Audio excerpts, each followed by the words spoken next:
Hey guys. तो आज की वीडियो उन सभी स्टूडेंट्स के लिए है जो सीयूईटी दे चुके हैं और एक ही क्वेश्चन उनके माइंड में कॉन्टिन्यूसली रिवॉल्व कर रहा है कि मेरे 690 आए हैं, डीयू मिलेगा या नहीं, मेरे 650 है and I am from a particular category और मेरे पास कोई quota. I get it. So confusion real है एंड आज हम इस कंफ्यूजन को क्लियरली एंड कामली टैकल करेंगे। No fake hopes, no false promises, but only the real and true facts. Okay, stay tuned. तो सबसे बड़ा कंफ्यूजन ये है कि जो अभी प्रोविजनल आंसर की आई थी उसमें से जो हमने आपने आंसर्स चेक करे हैं और मार्क्स कैलकुलेट करे हैं, क्या वो रियल है? तो इसका जवाब है नहीं, वो रियल नहीं है। वो सिर्फ एक प्रोविजनल आंसर की थी, सिर्फ एक आइडिया देने के लिए कि आपके अराउंड अप्रोक्सीमेटली कितने मार्क्स आएंगे। तो वो सिर्फ एक आइडिया है। उसके बाद बच्चों ने उन क्वेश्चंस को चैलेंज भी करा है। आंसर देखने का तरीका मैंने आपको अपने चैनल पे ऑलरेडी शेयर कर दिया है कि आप कैसे चेक कर सकते हैं। और एक और कंफ्यूजन थी कि कुछ बच्चों को अब नहीं दिख रहा है, तो अब नहीं दिखेगा क्योंकि आपके पास टाइमिंग थी। आप 20 में रात के 11 बजे तक अपने आंसर्स क्लेम कर सकते थे, क्वेश्चंस को क्लेम करने के लिए भेज सकते थे और 200 रुपीज पर क्वेश्चन, पर अभी बंद हो चुका है। इवन आज मैं न्यूज़पेपर पढ़ रही थी and I got to know कि 2000 क्वेश्चंस को चैलेंज किया गया है और अभी एनटीए देखेगा कि कौन से क्वेश्चन सही हैं विद प्रूफ, और जो सही है उन पे मार्क्स मिलेंगे उन्हें। अगर क्लेम सही पाए जाते हैं तो आपको मार्क्स मिलेंगे, और अगर आपने जो क्वेश्चन पहले करा था और वो चेंज हो जाता है तो आपके मार्क्स डिडक्ट भी हो सकते हैं। तो कांट से। और इसके बाद होगा नॉर्मलाइजेशन। तो अगर जिसको नहीं पता नॉर्मलाइजेशन क्या होता है, तो अगर आपकी शिफ्ट टफ आई थी तो एवरेज बच्चों ने आपकी शिफ्ट में जैसा परफॉर्मेंस करा है, अगर वो टफ था तो आपके मार्क्स इंक्रीज होंगे। और अगर आपकी शिफ्ट इजी थी कंपैरेटिवली दूसरे शिफ्ट के और आपके शिफ्ट में बच्चों के मार्क्स बहुत ज्यादा आए हैं, तो आपके मार्क्स डिडक्ट भी हो सकते हैं। तो इतना ज्यादा तो फर्क इससे नहीं पड़ता। I got to know from some sources that 20 to 25 and in some their cases 30 का भी इंक्रीज हो सकता है।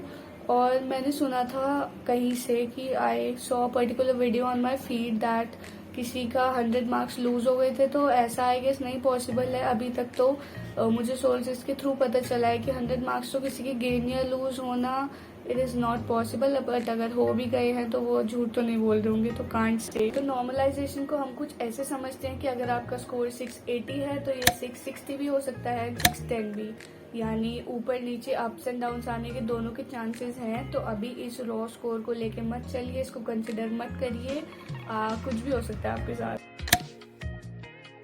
अब काफी लोगों के क्वेश्चंस हैं कि मेरे 750 है, 715 है, 660 है, 650 है, मुझे कौन सा कोर्स और कौन सा प्रेफरेंस मिलेगा।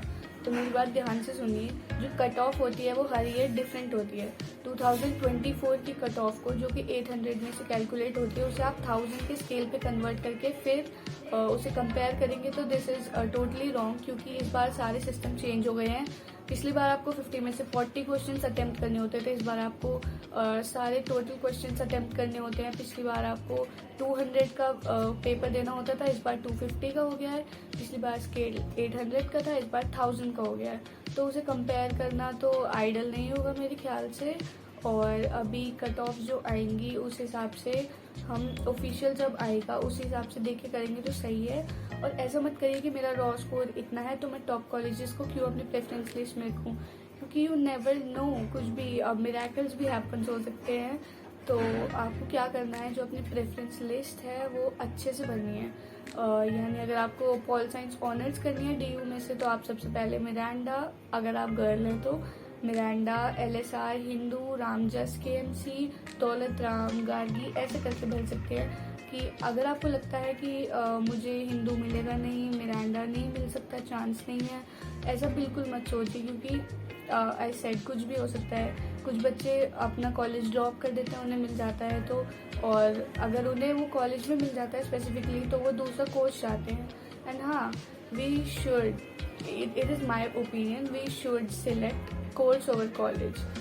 अगर आप चाह रहे हैं कि आपको पॉल साइंस ऑनर्स करनी है DU में से, और अगर आपको साइकोलॉजी ऑनर्स मिल रही है हिंदू से, तो I guess you should drop it, क्योंकि आपका पहला ओपिनियन, आपका इंटरेस्ट, आपका प्यार पॉल साइंस ऑनर्स था, तो यू शुड कंटिन्यू इट। बाकी इट्स योर ओपिनियन। अभी आप सब लोग हर जगह कमेंट कर रहे हैं, मैंने बहुत सारे पढ़े थे कि आप लोग कोर्स और कॉलेज पूछ रहे हैं अपने मार्क्स के हिसाब से। आप लोग ChatGPT से कंटिन्यूसली पूछ रहे होंगे जैसा कि मैं कर रही हूँ but I guess we should stop doing this. इससे हमें स्ट्रेस भी हो रहा है, हमें डिप्रेशन भी हो रहा है, कभी वो कुछ और बता रहा है, कभी वो कुछ और बता रहा है। तो we should wait until the final answer key comes out, और जब रिजल्ट आता है उसके बाद हम गेसिंग गेम खेलें तो अच्छा रहेगा, क्योंकि अभी खेलने से कुछ फ़ायदा नहीं है। एंड मोस्ट प्रोबेबली 30 जून तक हमारा रिजल्ट आ जाएगा। फेज़ 1 शुरू हो चुका है from the 17th of June, and उसकी क्लोजिंग डेट अभी तक पता नहीं है। And second phase most probably first week of July या सेकेंड वीक ऑफ जुलाई से शुरू हो जाना चाहिए। देन होगा कॉलेज अलॉटमेंट। एट लास्ट मैं यही कहना चाहती हूँ कि अपने आप को अंडर एस्टिमेट मत करो, कॉन्फिडेंस रखो, अपना कंपैरिजन मत करो दूसरों के साथ। आप पढ़ रहे हो कि उसके 950 प्लस है, 800 है, आपके जितने भी मार्क्स हैं दैट्स इनफ। एंड वेट करो, कुछ अच्छा हो जाएगा। होप करो बेस्ट के लिए, क्योंकि भगवान हमेशा हमारे लिए कोई ना कोई बेस्ट रास्ता निकाल देते हैं। And everything is already planned. And at the last अगर जिनको DU नहीं भी मिला तो DU is not everything, right? We should focus on our career instead of colleges मिलते हैं तो डेफिनेटली हमारी परफॉर्मेंस में बूस्ट होता है, हमें एक एक्सपोजर मिलता है, हमें कैसे करना है, हमारी पर्सनालिटी डेवलपमेंट होती है। बट अगर नहीं मिला तो फिर भी सब कुछ ख़त्म नहीं हो जाता, राइट? हमें अपने करियर पे फोकस करना है, तब भी लोग बहुत कुछ हासिल कर जाते हैं ज़िंदगी में। तो तब तक के लिए बाय बाय, पेशेंस रखिए, और जो होगा सब अच्छा होगा। होप्स रखिए, keep manifesting. Thank you so much, bye. और हाँ, अपने रॉस course, college course and preference, जिसमें भी आपको कॉलेज में सबसे ज़्यादा जाने का मन है, मुझे बताना मत भूलना, कमेंट कर देना प्लीज़। बाय।